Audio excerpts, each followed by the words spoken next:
খাদ্যরসিক বাঙালিরা ডেকার্স লেনে চিত্তবাবুর দোকান চেনে না, এরকম হতেই পারে না। এটা ঠিক একটা দোকান নয়, এটা হচ্ছে একটা emotion. Chicken stew, fish fry, ঘুগনি, চিকেন কষা, চিলি চিকেন, উফ আর কি চাই। একটু চা, টোস্ট আর একটা ফিশ চপ।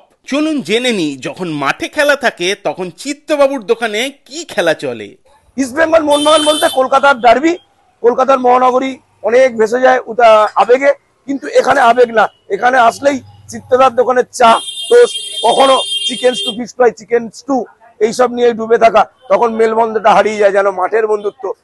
90 মিনিটের প্রতিদ্বন্দ্বিতা হচ্ছে, 90 মিনিট শেষ হয়ে যাওয়ার পরে সবাই ইস্ট বেঙ্গল মোহনবাগান দুজনেই কথা বলছে, এই টিম ভালো না, এই টিম হয়েছে, এই টিম আমাদের কোচ, কিন্তু কোনোদিন হাতাহাতি পর্যায়ে যায়নি।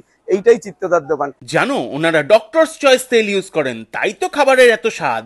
উফ কি মুচমুচে। স্বাদের উৎসবে একটাই চয়েস, ডক্টর চয়েস।